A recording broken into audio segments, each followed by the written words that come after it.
ये है भारत का प्रसिद्ध नगर इलाहाबाद।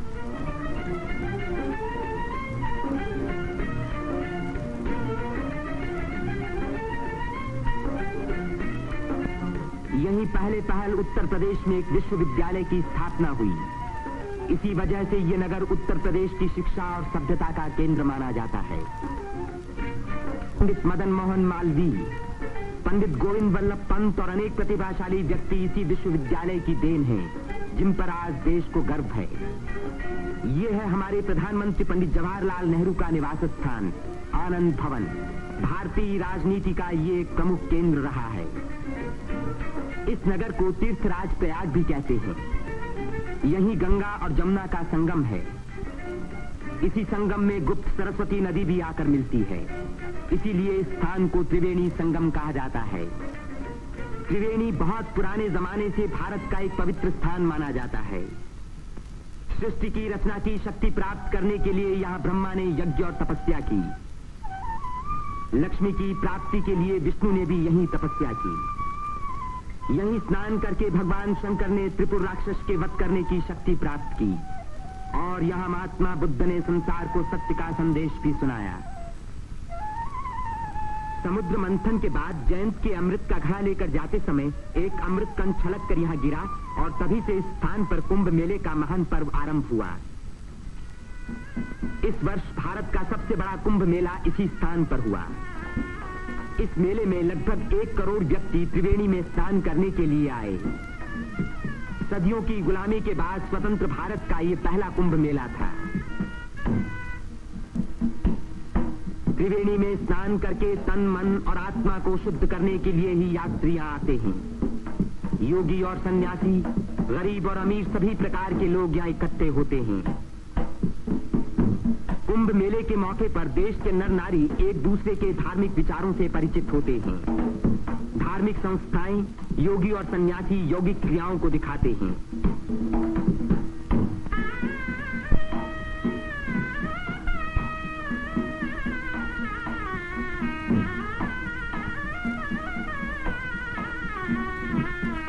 धार्मिक विचारों पर तर्क वितर्क होते हैं और देश के गौरवपूर्ण प्राचीन रहस्यों का उद्घाटन होता है।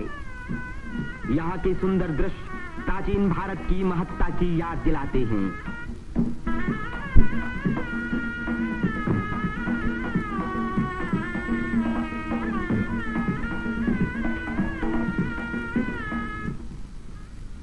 मेले के धार्मिक रूप के अलावा उसके दूसरे दृश्यों में सुंदरता और स्वतंत्रता का रंग चमक रहा था। रंग बिरंगी चूड़ियां, देवी देवताओं की मनमोहिनी मूर्तियां,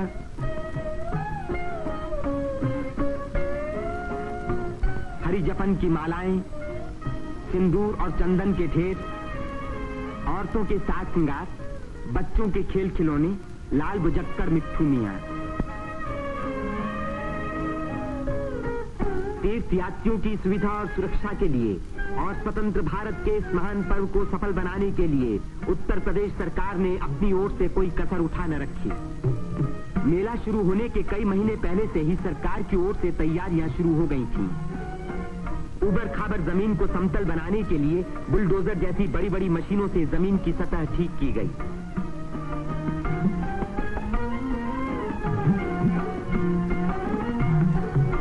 गंगा जी ने अपना किनारा 15 से 30 फुट गहरा काट दिया था, जिसके कारण यहाँ स्नान करना असंभव था।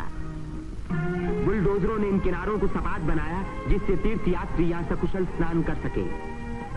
जिस काम को 1000 आदमी 3 महीने में खत्म नहीं कर सकते थे, उसी को 6 बुलडोजरों ने 15 दिन में पूरा कर दिखाया।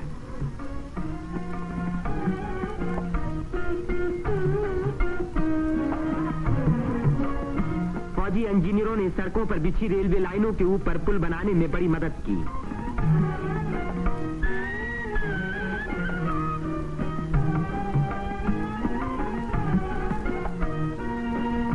इससे रेलों के आने जाने के समय भीड़ सड़कों पर कभी न रुकी, बल्कि लगातार त्रिवेणी की ओर बढ़ती रही।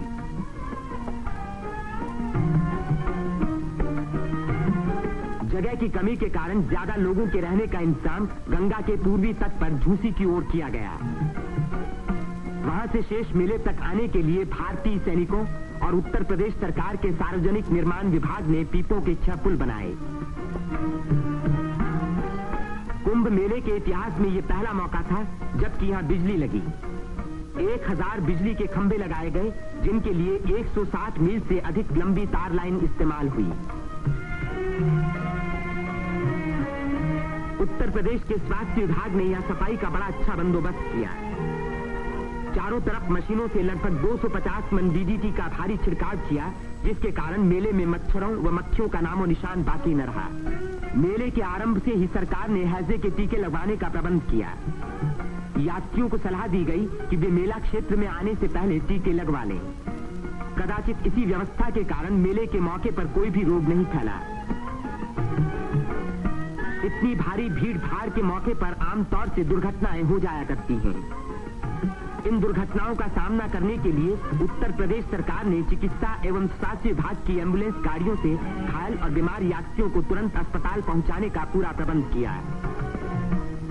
9 अस्थायी अस्पताल देरों में खोले गए, जिनमें 228 रोगियों को रखने का इंतजाम था। गरीब रोगियों को खाना मुफ्त में दिया गया। राशनिंग विभाग ने यात्रियों की सुविधा के लिए यहां आटा, शक्कर, मिट्टी का तेल और अन्य जरूरी सामान का भारी स्टॉक जमा किया, जिससे इन चीजों की कीमतें न बढ़ पाएं। इसी प्रबंध के कारण हर व्यक्ति को सस्ते मूल्य पर अपनी इच्छा का खाना मिल सका।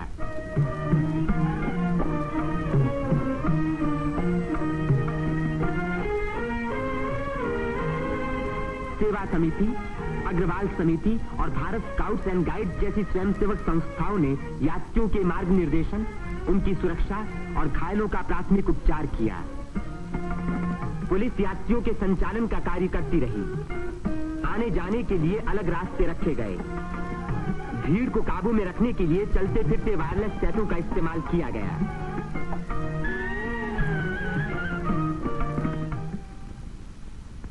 भूले भटके लोगों को खोज निकालने और उनको उनके घर वालों तक पहुंचाने का खास इंतजाम किया गया।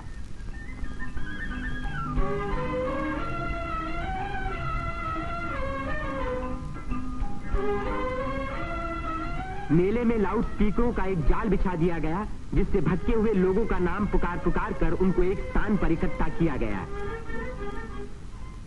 मेले के आरंभ होते ही उत्तर प्रदेश के मुख्यमंत्री पंडित गोविंद वल्लभ पंत ने मेले के बंदोबस्त का मुआयना किया। इस तीर्थ स्थान पर जमा हुए लाखों मेहमानों के सुख सुविधा की उन्हें बड़ी चिंता थी।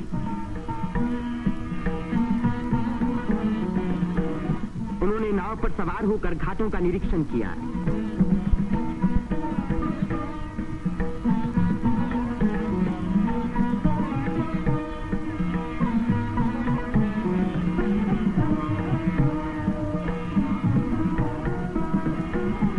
उन्होंने पीपे के पुलों को भी देखा। ये अखाड़ा जो ऐसे ही एक पुल को पार कर रहा है, पुल की मजबूती का सबूत है।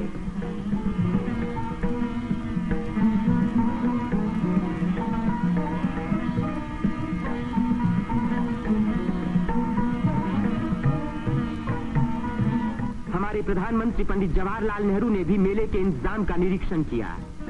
वे सड़कों पर घूमे और पुलों पर भी गए।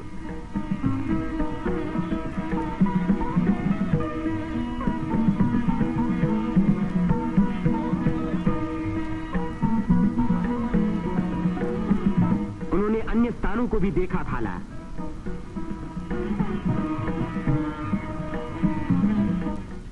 भारत के अन्य लाखों व्यक्तियों की भांति हमारे राष्ट्रपति श्री राजेंद्र प्रसाद ने भी त्रिवेणी में स्नान किया। इस दिन अपार जन समूह यहां इकट्ठा था।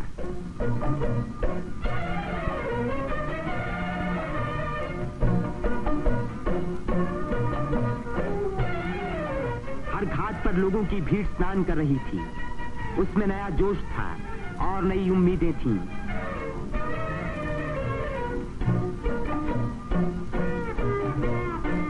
ये दृश्य जाहिर कर रहा था कि इस भीड़ की महान रचनात्मक शक्ति के कारण देश का भविष्य उज्जवल है।